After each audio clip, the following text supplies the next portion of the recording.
Here's the best case and worst case scenario for the George Pickens trade, in my eyes at least. And what I think possibly could happen, best outcome for the Cowboys and worst outcome for the Cowboys. But anyways, going over the full trade here. The Dallas Cowboys are sending a 3rd round pick next year and a 5th round pick next year to the Pittsburgh Steelers for George Pickens. And the Cowboys somehow got a 6th round pick thrown in there as well. The capital in the deal obviously immediately screams the Cowboys won the crap out of this deal, right? Everyone is saying that on the internet. I'm seeing it everywhere. But I'm not so sure that I would trust trading for the Steelers wide receiver specifically. I don't think I would be so sure and so confident ever dealing with Mike Tomlin when it comes to wide receivers. Why? Mike Tomlin traded Santonio Holmes for a 5th round pick. He traded Martavius Bryant for a 5th round pick. He traded Antonio Brown. He traded Chase Claypool. Chase Claypool. Deontay Johnson, out of town. George Pickens is the next in line of what Mike Tomlin does. And all those guys that I just talked about, everyone thought the Steelers got fleeced. Oh my God, the Bears just got Chase Claypool, a 1st round pick from a few years ago, for free. Oh my gosh, the Las Vegas Raiders just got Antonio Brown in his prime. Santonio Holmes to the Jets. It's going to change everything. They're going to be the best team ever. I don't know, man. I think in a lot of these deals, the Steelers are the ones that fleeced their opponents because the Steelers are the ones that hold the cards in all these deals. Mike Tomlin knows how to keep these guys under control. He knows how to keep them focused, locked in. It's a little bit easier in Pittsburgh than Dallas, too. So Mike Tomlin knows when he trades these guys, they're not going to be as good as they were with him. They aren't going to be able to keep it together the way they keep it together in Pittsburgh in a very steady situation with a steady head coach. And, more so for the Steelers than anything, what makes me mad about the deal on the Steelers side of things is they robbed us of the crash out season. Like we were saying, they robbed us of seeing some iconic moments where TJ Watt's losing his mind on the sideline, George Pickens loses his mind on the sideline, and we got DK Metcalf losing his mind on the sideline, and Aaron Rodgers is their freaking quarterback. Mike Tomlin was their coach. I mean, it would have been something that they make documentaries about, whether it went historically awful or amazingly, and the Steelers at least make the playoffs again or have another winning season for Mike Tomlin's streak to stay alive. So that's the one thing I don't like about it on the Steelers' end. You lose George Pickens, and that sucks, but I don't think Mike Tomlin, I don't think the Pittsburgh Steelers are that hurt by losing George Pickens because of the last receivers that I just listed. They have experience with this exact situation.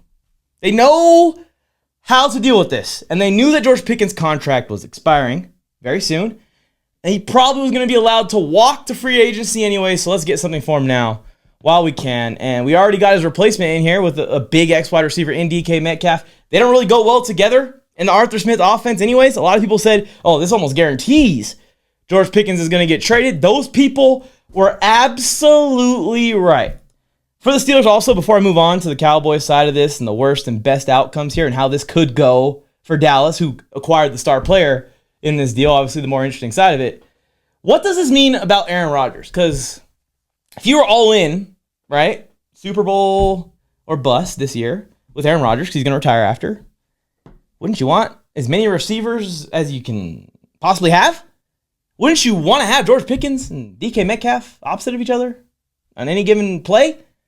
Even if they're not both on the field all the time at one time, because, the whole thing where a lot of times they have a slot receiver who's going to be Roman Wilson or whoever else, Calvin Austin maybe, and then you have an X wide receiver, and then you have 2 running backs and an extra tight end, maybe an extra lineman in the formation, and there just isn't room for George Pickens and DK Metcalf in the formation. This is the same problem the Chargers could have with a Keenan Allen signing, which I'm going to talk about Keenan Allen here in a second. Is Ladd, is that slot? QJ, Mike are outside. Now they just drafted Trey Harris, who can kind of do it all, play outside and inside. This isn't a Chargers episode, but we're going to talk about the Chargers draft class. I want the Chargers to sign Keenan Allen, and I will lose my mind. I'll be so excited if they sign him. But really, in the formation, Keenan Allen's volume and snaps are going to go down just by math. There isn't enough spots for all the receivers to play. That's the kind of situation that the Steelers would have been in. Now, I don't think that's a problem when you're bringing in Aaron Rodgers for a one-time, literal Hail Mary season. You actually are just throwing it up. Don't you want George Pickens and DK Metcalf down there? to possibly catch it for Aaron? I would think so. So this is making me believe two things. One, Aaron Rodgers is leaning towards Minnesota. And all it takes is the Vikings just to clarify that they need him. That right now, J.J. McCarthy has any questions, whether he's going to be ready to start the season for one. I think that he's going to be ready to start the season. But how much work is he going to get in leading into the season is really the question. And is he going to get the proper amount of work? Is he going to get the proper amount of warm-up into a season? You don't want to just rush a quarterback out there coming off a knee week one, and he hasn't played any preseason, hasn't done any practice, anything. So is JJ going to be fully ready? I think that's what Aaron Rodgers is waiting on. I know that he's saying it's all about personal stuff and his relationship and all this stuff, but he's gone through relationships in the past and it's not really messed with his football negotiations. He hasn't said, I need to take a break from the Packers because of the NASCAR girlfriend. So, it might just be cover for Aaron Rodgers' situation right now, which is he's probably told the Steelers, if the Vikings say no and they want to go with JJ, once they evaluate his knee here in the next couple months, I'm coming to Pittsburgh. That's my only other option, right? But if the Vikings want me, I'm talking about Justin Jefferson and Jordan Addison. So, Steelers, I respect y'all enough to say this to your face. Go ahead and move as if I'm going to be there or not. You know what I mean? Go ahead and move for the future. Go ahead and move for the overall health of your team versus just push the chips in for my Super Bowl season because I might be going to Minnesota Vikings for that. So that's one thing that I think it points to for Aaron Rodgers. I think also it could just point that the Steelers are going to be in the market for those wide receivers I just mentioned. Keenan Allen, I didn't say his name, but Amari Cooper is another one that I think the Steelers could be interested in signing to replace George Pickens and still get Aaron Rodgers, and that all makes sense, right? Now you got Amari Cooper, Keenan Allen in the slot, DK Metcalf outside. All of that goes together in the offense, fits well. You're going to get the most use out of those guys, and they're veterans, so you can move on after a couple of years. It would be perfect. It's exactly what the Steelers love to do. So I think that they're positioned here very well for whatever decision Aaron Rodgers makes, retire, Minnesota, Pittsburgh. Steelers are going to be sitting pretty in next year's draft to either draft a quarterback where they're at, trade up for a quarterback, whatever you want to do at that position from here, you can do it. Here's the thing, though. Since Ben Roethlisberger, they've shown that they have not been able to figure that out. So you got to draft the right guys still. That's how this really is going to pay off for Pittsburgh, is if they can trade up in next year's draft for the quarterback of their choice, and he pays off. For the Cowboys, though, I think that this could go very wrong or very right. I think that Dallas Cowboys fans could be saying, oh, no, did we do this again and ruin this team? Or them Dallas Cowboys could be saying, hell yeah, just loaded with number 14 George Pickens jerseys, assuming that he's going to wear number 14. I think that this trade is still going to be up in the air, and it's not one that you can just say immediately is a win. They just won it right away. Like I thought some other deals that went down in the recent past. Make sure you don't forget to subscribe to the channel, turn on notifications so you can be here every time I post. If you've never met me before, hi, I'm NFLMike, an NFL content creator that creates NFL content 24 hours a day, 7 days a week, and twice on Sundays. If you're an NFL fan, you will love the channel. We bring daily NFL uploads, constantly putting up shorts and stuff. I like to pride myself as an NFL controversialist. Did I say that right? I hope I said that right. But I like to pride myself as someone that likes to get people talking. I don't care if it's about things I agree with, things I disagree with. I'm going to get you talking. I'm going to get you thinking. I'm going to get you going, what? That's that, is that, and that's connecting to that, and this is that. The Cowboys just aren't really a complete team yet. I love what they're doing with O-line, investing in the O-line, rebuilding there. That is the core of your team's history, the core of your team's heart. I mean, that is what your franchise is that offensive line. So it's good to see the Cowboys investing in that, rebuilding that. I'm not just going to sit here and tell you that's going to happen in 1 or 2 years. Everyone's saying that the Tyler Booker, now you got 3 Tylers on the O-line, Tyler. And if all 3 of those guys end up being good, that is going to be some great content in the future. But Tyler Booker isn't just going to slide in there and be an all-pro guard and replace Zach Martin next year. That is insane to expect. And then when you look behind that in the running back room, I don't trust what the Cowboys have on their depth chart and on their roster right now to make it through a whole season at running back. I don't at all. And if Blue, who they just drafted, who had a lot of injury concerns, that's why he fell in the draft, but he is electric. He has the chance to be a 3-down back if he could stay healthy. There's no reason to believe that he will until he does. And then Javonte Williams, who hasn't stayed healthy in the NFL either, and hasn't been consistently good in the NFL, if we're being honest. So those two guys running behind an O-line that is being rebuilt the right way, I think, but is being rebuilt. I don't know if I trust this Dallas rushing attack to be able to force teams to play soft coverage on CeeDee Lamb and George Pickens. So, yeah, I am going to be eyeing who is going to be the running back out of the Dallas backfield. He may not be on the roster right now because J.K. Dobbins is still available. Nick Chubb is still available. That will be a great flyer to take because you're already risking it on injured guys. Might as well risk it on an injured superstar possibly. I think that either one of those guys could really have a great season behind that Dallas O-line that's rebuilding and face a lot of light boxes because of what they just added at wide receiver. But right now, what you added at wide receiver can't be used to its max value because you're just going to face cover 3 all freaking game. You're going to face 3 deep, 2 deep, every single play until they really develop that run game. And I think that they have the pieces there to start. And that's a good sign for the Cowboys, but it is a concern for me for this immediate season and going forward because George Pickens is mad, easily angered. And CeeDee Lamb is not the calmest. I think CeeDee Lamb's energy is a little bit different than Pickens. Pickens is very much like, throw me the ball and I'm going to go score a touchdown. And CeeDee Lamb is more like, hey, let's get everything together. We as a team aren't doing right. That's when he really gets pissed, more so than them not throwing him the ball enough. And George Pickens is flat out, you're not throwing me the ball enough. And that kind of worries me a little bit when you're trying to develop an offensive line and maybe a run-first offense, like we're used to seeing the Cowboys have. Pickens' talent is undebatable, but there is 2 things that are worrying me even more than the running back and the offensive line situation because I do think that those 2 things are in the works. I think by 2026, it's going to be good. They're going to have one of the best O-lines in football if Tyler Booker works out. And they're going to find a running back. It's the Cowboys. They have to find a running back. I wish they would have invested more in this position, actually, because if they had a star running back, I would feel a lot better about the younger O-line, right? Because then you have someone to kind of have great experience, ball carrier vision, to still work with what he's got.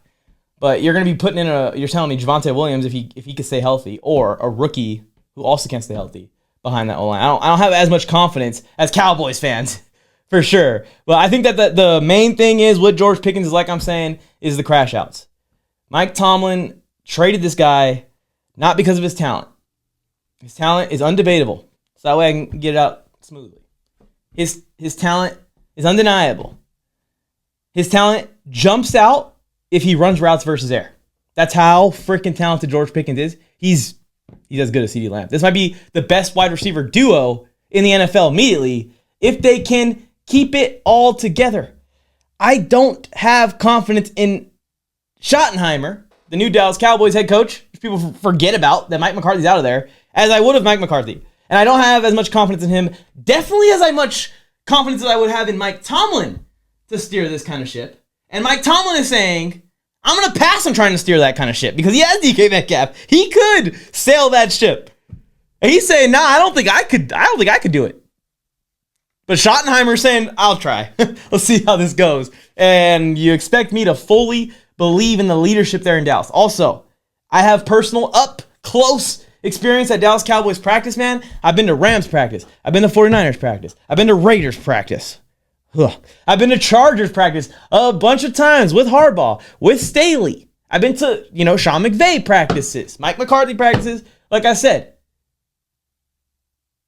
when you go to a Dallas Cowboys practice, it just doesn't feel the same as the other practices. The star players, for one, don't practice.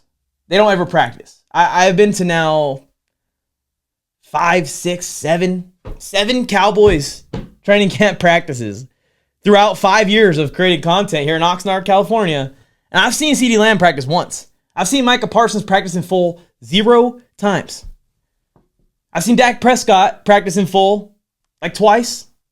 And they don't report these things. I am sitting there looking at the report of them saying that this guy that's not practicing fully in front of me is practicing fully.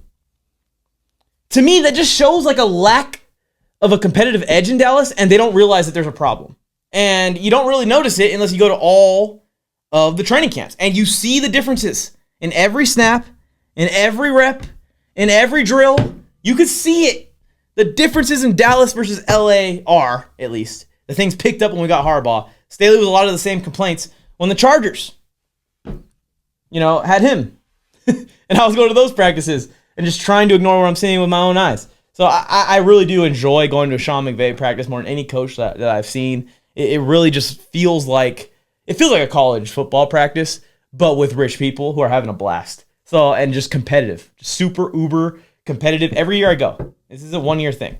This has been every year, year after year. It has been the most impressive practice at all of the training camps that I go to every year. And you guys know I go on a tour every single season. So I don't know if I believe in the Cowboys leadership they have in place as players, as coaches, as a staff, as an owner. I don't know if I believe that they can keep George Pickens together if Mike Tomlin doesn't believe that the Steelers can do it. Just something to think about. So that worries me a shit ton. And then the second thing that worries me the most, Chase Claypool to the Bears. Why did that fail? I mean, Chase Claypool's obviously super overrated, but also, who was the quarterback of that team? He's not anymore. I think they've had 3 quarterbacks since then. When they traded Antonio Brown to the Raiders, who was the quarterback of that team? I don't think he's the quarterback anymore. I think they've had 3 quarterbacks since then. When they traded any of those wide receivers, Deontay Johnson, he's been on 2 or 3 teams since then. Didn't go anywhere where he could do anything. The Steelers know what they're doing.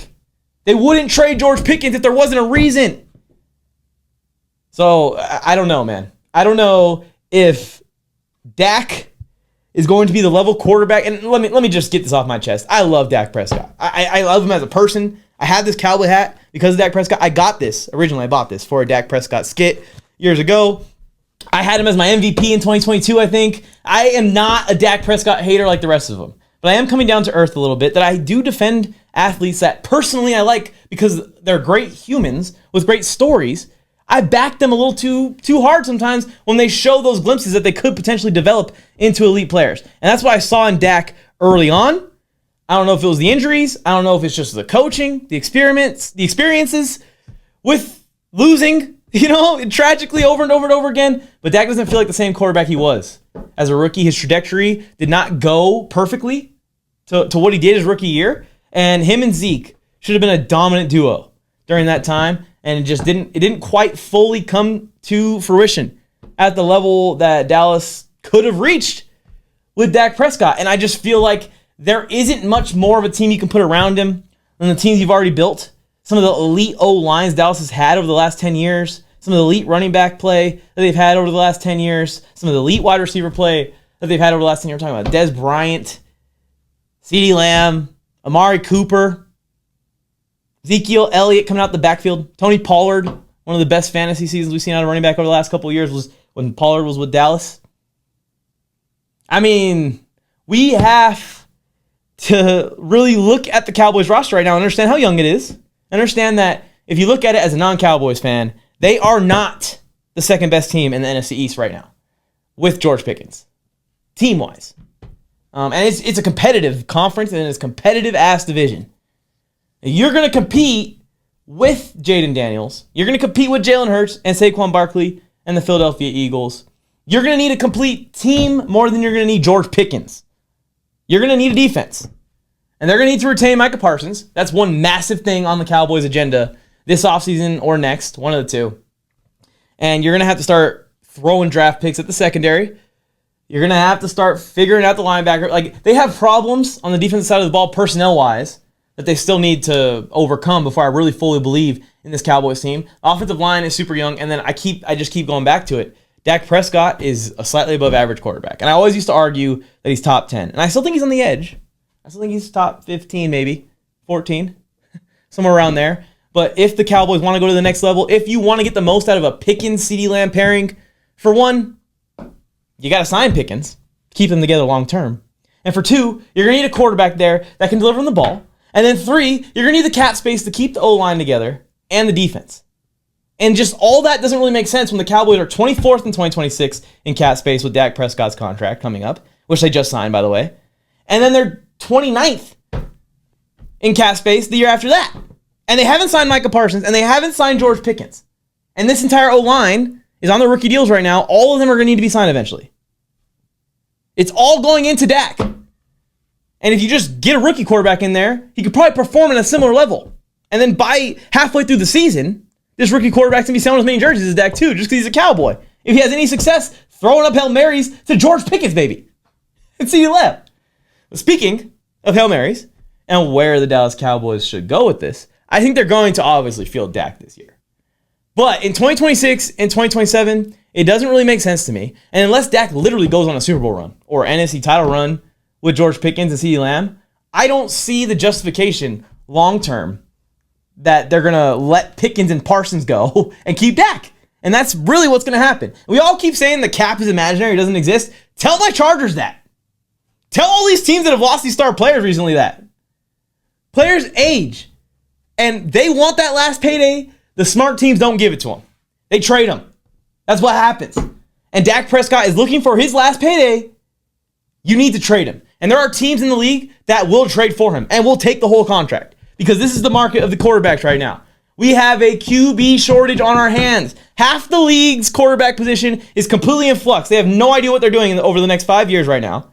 And then 8, they have a direction they're going in, but it could go wrong in any minute. They're not winning anything. And then like 5 to 7 have locked-in situations where your quarterback's going to be your franchise guy. That's not what I'm used to. I'm used to a league with Rivers and Roethlisberger and Brady and Manning and Breeze and Ryan and the list goes on, and Cam Newton and Andrew Luck, and the list goes on and on and on. I'm used to there being very limited quarterback spots, actually. And right now we have a QB shortage. We have half the jobs completely wide open and being competed for long-term as we speak right now while you're watching this video. So, someone will trade for Dak Prescott is the moral of my story. Someone traded for Russell Wilson. Someone traded for Daniel Jones. Someone traded for Jared Goff. I mean, that would be the perfect deal. If they can find a disgruntled elite quarterback that wants out of their current situation and they can trade Dak in the deal and they can get the elite quarterback and that will take them to the next level and make them a Super Bowl team. But what I think the Cowboys should do, let's let this Dak thing play out one more season. Like I said, if we go on a crazy run, we'll reevaluate our plan. But the plan should be right now that if Dak sucks this year, bench him. It sounds harsh. If Dak sucks, if the Cowboys aren't good by week 8, put Joe Milton in there and see what happens. Because Joe Milton and his talent and his skill set fits so perfectly with George Pickens and CeeDee Lamb. And I want to see this kid play with those guys. I do. I just want to see it happen at least one game. Next season, the year after that, I don't care. I know what the Cowboys were trying to do with Trey Lance. They were trying to find something to leverage against Dak Prescott in negotiations. And they already got the deal signed with Dak. You trade for Joe Milton, a very similar situation to Trey Lance. It's like the Cowboys are looking for an athletic quarterback to replace Dak Prescott that doesn't have the injuries, that can still move like he's 23 or 24. And Joe Milton is so perfect. He really is. He has the big arm. It's all there. I know he's got a wild arm. He's got the Anthony Richardson effect going, but I think he might even have a better accuracy, at least, than Anthony Richardson. I think Joe Milton might do something with the Cowboys if he can get in there, and then you got a guy on a rookie deal for, 2 or 3 more years still.